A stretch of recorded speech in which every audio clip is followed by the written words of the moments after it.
നമസ്കാരം. ഞാൻ VS ഗോപൻ.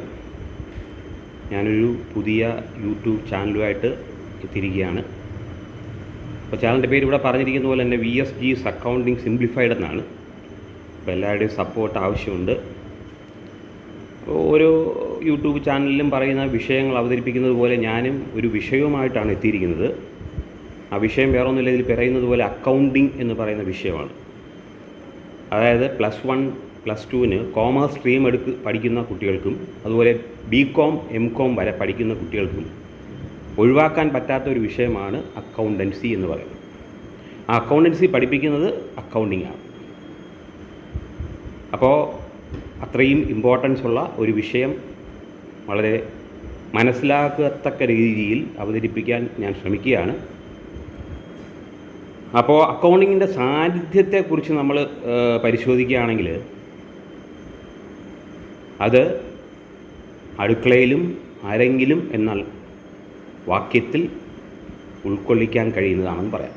അതായത് നമ്മുടെ ഓരോരോ വീടുകളിലും വരുമാനത്തിനനുസരിച്ച് എങ്ങനെ ചെലവ് നടത്താം, അതുപോലെ ചെലവ് കഴിഞ്ഞിട്ട് എന്തെങ്കിലും ബാക്കിയുണ്ടോ, അതല്ല വരുമാനത്തെക്കാളും കൂടുതൽ ചെലവാണ്, അപ്പോൾ പിന്നെ എന്തെങ്കിലും കടം വാങ്ങേണ്ടതുണ്ടോ, അങ്ങനെ കടം വാങ്ങിച്ചാൽ അതെപ്പോഴും കൊടുത്തു തീർക്കാം. ഇതെല്ലാം തന്നെയാണ് ഈ പറഞ്ഞ പോലെ അക്കൗണ്ടിങ്ങിൻ്റെ ബേസിക് ആയിട്ടുള്ള കൺസെപ്റ്റ് എന്ന് പറയുന്നത്. അപ്പോൾ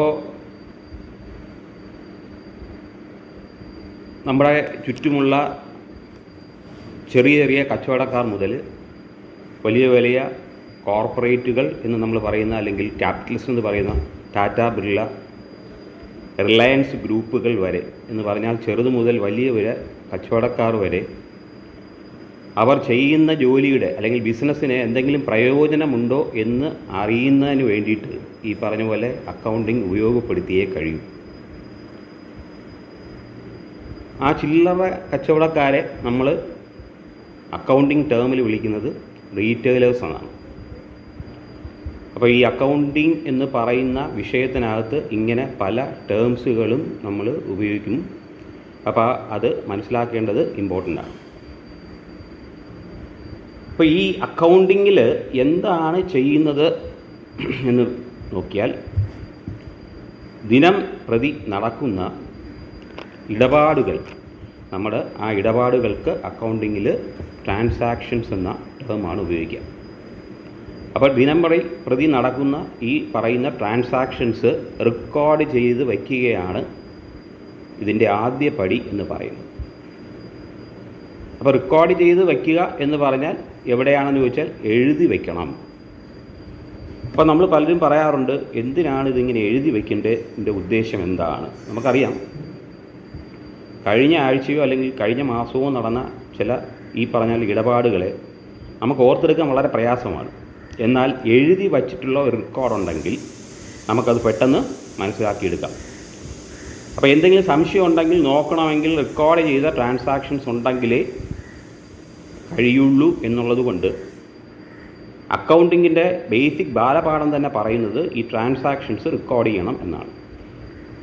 അപ്പോൾ ഈ ട്രാൻസാക്ഷൻസ് റെക്കോർഡ് ചെയ്യുന്നത് ഒരു സെറ്റ് ഓഫ് ബുക്സിലാണ്. അപ്പോൾ ആദ്യത്തെ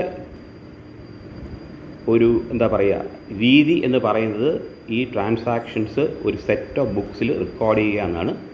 അതിനെ നമ്മൾ അക്കൗണ്ടിങ്ങിൽ ബുക്ക് കീപ്പിംഗ് എന്ന് പറയും. അപ്പോൾ book keeping is the art and technique of recording transactions in a set of books is called book keeping എന്നാണ് പറയും. നമുക്കറിയാം, ഈ എല്ലാ ട്രാൻസാക്ഷൻസും, അതായത് ഇപ്പോൾ ഒരു ബിസിനസ്സിനകത്ത് ആൾക്കാർ വന്നു പോകുന്നുണ്ടാവാം, ഏതെങ്കിലും ആൾക്കാരുമായിട്ടുള്ള മീറ്റിംഗ് ഉണ്ടാവാം, അല്ലെ ഇൻ്റർവ്യൂ ഉണ്ടാവാം, ഇതെല്ലാം റെക്കോർഡ് ചെയ്യണമെന്ന് ചോദിച്ചാൽ വേണ്ട. അതായത് മണി ട്രാൻസാക്ഷൻസ് മാത്രമാണ് അക്കൗണ്ടിങ്ങിൽ റെക്കോർഡ് ചെയ്യുക. നമുക്കറിയാം, എങ്കിൽ മാത്രമേ പണത്തെക്കുറിച്ചുള്ള വരവും ചെലവും ബാക്കി എത്ര ഇതറിയാൻ കഴിയുള്ളൂ. അപ്പോൾ നമുക്കറിയാം, നമുക്ക് പണ്ട് കാലങ്ങളിൽ ഇവിടെ ഒരു സിസ്റ്റം നിലനിന്നിരുന്നു, ബാർട്ടർ സിസ്റ്റം. അതായത് goods are exchanged four goods എന്നാണ് ബാർട്ടർ. അന്ന് സാധനങ്ങൾക്ക് പകരം സാധനങ്ങളാണെങ്കിൽ കാലക്രമേണ അത് മാറിയിട്ട് ഗുഡ്സിന് പകരം മണി അല്ലെങ്കിൽ റുപ്പീസ് എന്ന് പറയുന്ന ഒരു മീഡിയം വന്നതോടുകൂടി ഗുഡ്സിന് പകരം എക്സ്ചേഞ്ച് ചെയ്യണത് റുപ്പിക്ക് വേണ്ടി ആയി. അങ്ങനെ പൈസ അല്ലെങ്കിൽ മണിയുടെ ആവിർഭാവം ഉണ്ടായി. അപ്പോൾ അതുകൊണ്ടാണ് ട്രാൻസാക്ഷൻസ് ഉണ്ടാകുന്നത് മണി വാല്യൂ ഉള്ള അല്ലെങ്കിൽ പണത്തിൻ്റെ വാല്യൂ ഉള്ള ട്രാൻസാക്ഷൻസ് മാത്രമേ നമ്മൾ റെക്കോർഡ് ചെയ്യുള്ളൂ. അത് അങ്ങനെ ചെയ്യാനായിട്ട് ഒരു ആളെ എല്ലാ സ്ഥാപനങ്ങളിലും ആവശ്യമുണ്ട്. ആ ആളെ നമ്മുടെ അക്കൗണ്ടൻസിയിൽ അല്ലെങ്കിൽ അക്കൗണ്ടിങ്ങിൽ പറയുന്ന ആ പേര് അക്കൗണ്ടൻറ്റ് എന്നാണ്. അപ്പോൾ അക്കൗണ്ടൻ്റ് ഇല്ലാത്ത ഒരു സ്ഥാപനവും നമുക്ക് കാണാൻ കഴിയില്ല എന്ന് നിസ്സംശയം പറയാം. അപ്പോൾ അത്രയ്ക്കും ഇമ്പോർട്ടൻസ് ആണ് ഈ പറയുന്ന അക്കൗണ്ടൻസി എന്ന് പറയുന്ന വിഷയത്തിനുള്ളത്. ഇത് വലിയ ഈ പറഞ്ഞ പോലെ മറ്റുള്ള വിഷയങ്ങളെ പോലെ തന്നെ വളരെ ഈസി ആയിട്ട് മനസ്സിലാക്കി പഠിക്കുകയാണെങ്കിൽ എളുപ്പമാണ് എന്നുള്ളത് യാതൊരു സംശയമില്ല. അപ്പോൾ ഈ അക്കൗണ്ടൻ്റ് എന്ന് പറയുന്ന ഒരു ടേം, അതുകൂടാതെ ഞാൻ നേരത്തെ പറഞ്ഞു ട്രാൻസാക്ഷൻസ്, അക്കൗണ്ടൻസി, പിന്നെ ഈ പറയുന്നത് പോലെയുള്ള പദങ്ങളെല്ലാം ഇനി അങ്ങോട്ട് ഉപയോഗപ്പെടും. അപ്പോൾ ഈ അക്കൗണ്ടൻ്റ് അല്ലെങ്കിൽ അക്കൗണ്ടിങ് വർക്ക് ചെയ്യുന്ന ആൾ ചെയ്യുന്നത് ഒരു പ്രൊഫഷണൽ ആണെന്ന് നമുക്ക് പറയാൻ കഴിയും. അത് എന്തുകൊണ്ടാണെന്ന് വെച്ചാൽ ഇത് ഒരു സ്കിൽ അല്ലെങ്കിൽ ഒരു അറിവ് ഉപയോഗിച്ച് ചെയ്യേണ്ട ഒരു ജോലി ആയതുകൊണ്ടാണ്. ഇപ്പോൾ ഡോക്ടേഴ്സ് നമുക്കറിയാം, മെഡിസിനിലുള്ള അറിവ് കൊണ്ട് ചെയ്യുന്ന ജോലിയാണ് ഡോക്ടർ ജോലി. അതുപോലെ എൻജിനീയേഴ്സ്, ലോയർ, നിയമം പഠിക്കാത്ത ഒരാൾക്ക് ഒരിക്കലും അഡ്വക്കേറ്റോ ലോയറോ ആവാൻ പറ്റില്ല. അപ്പോൾ അതുപോലെ ഇമ്പോർട്ടൻസ് ഉള്ള അല്ലെങ്കിൽ ഒരു പ്രൊഫഷണൽ ജോലിയാണ് ഈ അക്കൗണ്ടിങ്ങിൻ്റെയും. കാരണം ഇതും അറിവ് വെച്ച് ചെയ്യേണ്ട ഒരു ജോലി ആയതുകൊണ്ടാണ്. അപ്പോൾ ഇതുകൂടാതെ നമ്മൾ പറയുകയാണെങ്കിൽ അപ്പോൾ ഈ അക്കൗണ്ടിങ് വർക്ക് അല്ലെങ്കിൽ ഈ പറയുന്ന പ്രൊഫഷണൽ വർക്കിന് കിട്ടുന്ന പ്രതിഫലത്തെ അക്കൗണ്ടിങ് രീതിയിലെടുക്കുമ്പോൾ ഫീസ് എന്നാണ് അറിയപ്പെടുക. ഇതുകൂടാതെ നമ്മളെ ചുറ്റിലും നോക്കുകയാണെങ്കിൽ നമ്മുടെ ആൾക്കാരെല്ലാം ഓരോരോ ഇക്കണോമിക് ആക്ടിവിറ്റീസിൽ ഏർപ്പെട്ടിരിക്കുകയാണ് എന്ന് പറയാൻ കഴിയും. ശ്രദ്ധിച്ചാൽ അറിയാം. അതായത് 3 തരത്തിലാണ് ഈ ഇക്കണോമിക് ആക്ടിവിറ്റീസ് ഉള്ളത്. ഇൻകം നേടാൻ വേണ്ടിയിട്ട്, വരുമാനം നേടാൻ വേണ്ടിയിട്ടാണ് എല്ലാവരും ഈ പറഞ്ഞ പോലെ പല പല ജോലികളിൽ ഏർപ്പെട്ടിരിക്കുക. അങ്ങനെ ഇൻകം നേടാൻ വേണ്ടിയിട്ട് ചെയ്യുന്ന ജോലികളെ വിളിക്കുന്ന പേരാണ് ഇക്കണോമിക് ആക്ടിവിറ്റീസ് എന്ന്. അത് 3 തരത്തിൽ ഞാൻ പറഞ്ഞ ഒന്ന് എംപ്ലോയ്മെൻറ്റ് എന്ന് പറയുന്ന കാറ്റഗറിയാണ്. നമുക്കറിയാം, നമ്മൾ ആരെങ്കിലും ചോദിക്കുന്ന ആൾ പറയും എനിക്ക് ഗവൺമെൻറ് ജോലിയാണ്, അല്ലെങ്കിൽ ഞാനൊരു കൂലി ജോലി ചെയ്യുന്ന ദിവസം പൈസയ്ക്ക് വേണ്ടി ജോലി ചെയ്യുന്ന ആളാണെന്ന് പറയും.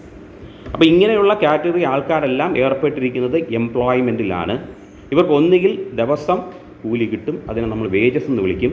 അതല്ല, ഈ കിട്ടുന്ന വേതനം മാസമാണെങ്കിൽ അത് അക്കൗണ്ടിങ് കോൺസെപ്റ്റിൽ സാലറി എന്ന് വിളിക്കും. അപ്പോൾ അതാണ് ഒന്നാമത്തെ ഗ്രൂപ്പ്. രണ്ടാമത്തെ ഗ്രൂപ്പ് ഞാൻ പറഞ്ഞു കഴിഞ്ഞു, പ്രൊഫഷണൽസ്. പ്രത്യേകിച്ചുള്ള ഒരു സ്കില്ലുപയോഗിച്ച്, കഴിവുപയോഗിച്ച് ചെയ്യുന്ന ജോലി ചെയ്ത് ഇക്കണോമിക് ആക്ടിവിറ്റീസിൽ ഏർപ്പെട്ടിരിക്കുന്ന ഗ്രൂപ്പുകൾ. ഇവർക്ക് കിട്ടുന്ന പ്രതിഫലം ഞാൻ പറഞ്ഞു കഴിഞ്ഞു ഫീസ് എന്നാണ് സാധാരണ അറിയപ്പെടുക. ഇനി മൂന്നാമതൊരു കാറ്റഗറി ഉള്ളവരാണ് നമ്മൾ പറയുന്ന ബിസിനസ്സുകാർ അല്ലെങ്കിൽ കച്ചവടം ചെയ്യുന്ന ആൾക്കാർ. ഈ കച്ചവടം എന്ന് പറയുന്നതിന് അക്കൗണ്ടിങ്ങിൽ ട്രേഡ് എന്നാണ് പറയുക. ബിസിനസ് എന്ന് പറയുന്നത് ഈ ട്രേഡ് ഉൾക്കൊള്ളുന്ന വിപുലമായ ഒരു സംഗതിയാണ്. അത് നമുക്ക് പിന്നീട് ഡിസ്കസ് ചെയ്യാം. അപ്പോൾ ഇങ്ങനെ ബിസിനസ്സിൽ ഏർപ്പെട്ടിരിക്കുന്നവർക്കും അവരുടെ ഡെയിലി ആക്ടിവിറ്റീസിന് അല്ലെങ്കിൽ ഡെയിലി കാര്യങ്ങൾക്ക് വേണ്ടിയിട്ട് പൈസ ആവശ്യമുണ്ട്. അപ്പോൾ അവരും ചെയ്യുന്നത് ഈ പറഞ്ഞ പോലെ ഒരു ഇക്കണോമിക് ആക്ടിവിറ്റിയാണ്. പ്രത്യേകിച്ച് അവർ ഉണ്ടാക്കുന്ന അല്ലെങ്കിൽ അവർ നേടുന്ന ആ പ്രതിഫലം എന്ന് പറയുന്നില്ല, അവർ ജോലി ചെയ്യുന്നതിനുള്ള പ്രതിഫലത്തെ വിളിക്കുന്ന പേര് പ്രോഫിറ്റ് എന്നാണ്. അങ്ങനെ 3 കാറ്റഗറി. എംപ്ലോയ്മെൻറ്റിന് ആണെങ്കിൽ വേജസ് അല്ലെങ്കിൽ സാലറി കിട്ടും. പ്രൊഫഷണൽസ് ആണെങ്കിൽ അത് പ്രത്യേകിച്ച് അഡ്വക്കേറ്റിന് കൊടുക്കുന്നത് ശമ്പളം എന്നെല്ലാം പറയാം, ഫീസ് കൊടുക്കുക എന്നാണ്. ഡോക്ടറെ കൺസൾട്ട് ചെയ്താൽ ഫീസ് കൊടുക്കുക എന്നാണ്. അപ്പോൾ രണ്ടാമത്തെ കാറ്റഗറിയിലെ പ്രതിഫലം എന്ന് പറയുന്നത് ഫീസാണ്. മൂന്നാമത്തെ ഈ പറഞ്ഞ കാറ്റഗറിയിൽ ബിസിനസ് ചെയ്തിട്ട് എന്തെങ്കിലും നേട്ടമുണ്ടോ അല്ലെങ്കിൽ പ്രതിഫലം എടുക്കാനുണ്ടോ എന്നറിയണമെങ്കിൽ ഈ പറയുന്നത് പോലെ നമ്മൾ വരവ് ചെലവ് കണക്കുകൾ എഴുതി വച്ചിരുന്നാൽ മാത്രമേ നമുക്ക് മനസ്സിലാക്കാൻ കഴിയുള്ളൂ. അവിടെയാണ് ഈ അക്കൗണ്ടിങ്ങിൻ്റെ പ്രാധാന്യം തുടങ്ങുന്നത്. ഇത് ഞാൻ ഈ നേരത്തെ പറഞ്ഞതുപോലെ ചെറിയ കടകൾ മുതൽ വലിയ വലിയ കോർപ്പറേറ്റ് വലിയ വലിയ സ്ഥാപനങ്ങൾ വരെ ഇത് ഫോളോ ചെയ്തെങ്കിൽ മാത്രമേ അവർ ചെയ്യുന്നത് കൊണ്ട് എന്തെങ്കിലും പ്രയോജനമുണ്ടോ എന്നറിയാൻ കഴിയുള്ളൂ എന്നുള്ളതാണ്. അപ്പോൾ ഈ ഓർഗനൈസേഷൻ്റെ കാര്യത്തിൽ ഈ പറഞ്ഞ പോലെ ഉള്ള സ്ഥാപനങ്ങൾ, അതായത് ഞാൻ ഇപ്പോൾ പറഞ്ഞ സ്ഥാപനങ്ങളെല്ലാം പ്രോഫിറ്റ് ഓറിയൻറ്റഡ് സ്ഥാപനങ്ങളാണ്, പ്രോഫിറ്റ് മേക്കിംഗ് ഓർഗനൈസേഷൻസ് ആണ്. ഇതുകൂടാതെയുള്ള സ്ഥാപനങ്ങളും ഉണ്ട്. അവരെ നമ്മൾ വിളിക്കുക നോൺ പ്രോഫിറ്റ് ഓർഗനൈസേഷൻസ് ആണ്. അവിടെ ലാഭമല്ല ഉദ്ദേശിക്കുന്നത്, അവർ സർവീസ് ചെയ്യുക, സർവീസ് മോട്ടോ ആയിട്ടുള്ള ഓർഗനൈസേഷൻസ് ആണ്. അവിടെയും ഈ പറഞ്ഞ പോലെ അക്കൗണ്ടിങ്ങിൻ്റെ സാന്നിധ്യം വേണം. കാരണം എത്രമാത്രം വരവുണ്ട്, അതിലെത്രമാത്രം ചിലവായി, അധികമായിട്ട് വല്ലതും ചിലവായിട്ടുണ്ടെങ്കിൽ പിന്നെ കയ്യിൽ നിന്ന് പൈസ പോവും. അപ്പോൾ ആ പോകാതിരിക്കണമെങ്കിൽ എന്ത് ചെയ്യണം എന്നറിയണമെങ്കിൽ അവിടെ നടക്കുന്ന ഇടപാടുകളും റെക്കോർഡ് ചെയ്ത് വെച്ചിട്ടുണ്ടെങ്കിൽ മാത്രമേ അറിയാൻ കഴിയുള്ളൂ.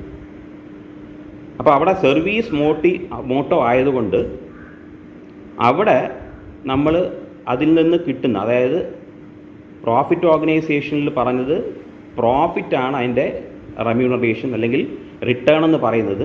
ഇവിടെ പ്രോഫിറ്റ് എന്ന് പറയില്ല, കാരണം പ്രോഫിറ്റ് ഓറിയൻറ്റഡ് അല്ലാത്തത് കൊണ്ട്, സർവീസ് ഓറിയൻറ്റഡ് ആയതുകൊണ്ട് നമ്മൾ സർപ്ലസ് എന്നോ, അതായത് നേട്ടമുണ്ടായാൽ സർപ്ലസ് എന്നോ, അതല്ല ചിലവ് കൂടുതലാണ് വരുമാനം കുറവായിപ്പോയി ആ ഒരു മാസം അല്ലെങ്കിൽ ഒരു വർഷം, അങ്ങനെയാണെങ്കിൽ ഡെഫിസിറ്റ് എന്നുമാണ് പറയാം. അപ്പോൾ പ്രോഫിറ്റ് ഓർഗനൈസേഷനിൽ പ്രോഫിറ്റബിൾ ആണോ അല്ലയോ എന്ന് നോക്കാനും, സർവീസ് ഓറിയൻറ്റഡ് ആയിട്ടുള്ള ഓർഗനൈസേഷൻസിൽ അവിടെ എന്തെങ്കിലും സർപ്ലസ് ഉണ്ടോ അതോ ഡെഫിസിറ്റ് ആണോ എന്ന് നോക്കാനും അക്കൗണ്ടിങ് അല്ലെങ്കിൽ അക്കൗണ്ടൻ്റ് ഇല്ലാതെ കഴിയില്ല എന്നുള്ളത് ക്ലിയറാണ്. അപ്പോൾ ഇവിടെ എവിടെയായാലും പ്രോപ്പറായിട്ട് അക്കൗണ്ടിങ് ഉണ്ടെങ്കിലേ കഴിയുള്ളൂ. അത്രയ്ക്കും പ്രാധാന്യം ഈ അക്കൗണ്ടിങ്ങിന് ഉണ്ട്. അപ്പോൾ ഈ വിഷയത്തെ വളരെ മനസ്സിലാക്കത്തക്ക രീതിയിൽ അവതരിപ്പിക്കാനാണ് ഞാൻ ഈ വീഡിയോ കൊണ്ട് ഉദ്ദേശിച്ചത്. ഇത് ആദ്യത്തേതാണ്. ഇനിയും ഇങ്ങനെയുള്ള വീഡിയോകൾ പ്രതീക്ഷിക്കാം. അപ്പോൾ ഇതുവരെ എന്നെ കേട്ടവർക്കെല്ലാം ഇത് താല്പര്യത്തോടെ വീക്ഷിക്കും എന്ന് ഞാൻ വിചാരിക്കുന്നു. 10-20 വർഷത്തെ പഠിപ്പിച്ചിട്ടുള്ള എക്സ്പീരിയൻസും അതുപോലെ തന്നെ ജോലി ചെയ്തിട്ടുള്ള അനുഭവത്തിൻ്റെയും വെളിച്ചത്തിലാണ് ഞാൻ ഈ വിഷയം കൈകാര്യം ചെയ്യുന്നത്. അപ്പോൾ ഇന്ന് തൽക്കാലത്തേക്ക് ഈ വീഡിയോ ഞാൻ അവസാനിപ്പിക്കുകയാണ്. ഇതിൻ്റെ കണ്ടിന്യൂവേഷൻ ആയിട്ട് വീഡിയോകൾ ഇനിയും വരും. ഞാൻ നേരത്തെ പറഞ്ഞ പോലെ എല്ലാവരും സപ്പോർട്ട് ചെയ്യണം, അതായത് സബ്സ്ക്രൈബ് ചെയ്യണം, ഷെയർ ചെയ്യണം, ലൈക്ക് ചെയ്യണം. പിന്നെ ഞാൻ ഈ വിഷയം, അതായത് അക്കൗണ്ടൻസി എന്ന് പറയുന്ന വിഷയത്തെക്കുറിച്ചൊരു ഓൺലൈൻ ക്ലാസ് സ്റ്റാർട്ട് ചെയ്യാൻ ഉദ്ദേശിക്കുന്നുണ്ട്. അപ്പോൾ അങ്ങനെ താല്പര്യമുള്ളവർക്ക് കമൻറ്റ് ബോക്സിൽ പറയാം. അങ്ങനെ ഇന്ന് തിരുവോണ ദിവസമായിട്ട് നന്മ നിറഞ്ഞ ഒരു തിരുവോണ ദിനം ആകട്ടെ എല്ലാവർക്കും എന്നുള്ള ആശംസിച്ചുകൊണ്ട് ഞാൻ ഇന്നത്തെ വീഡിയോ അവസാനിപ്പിക്കുകയാണ്. Thank you all.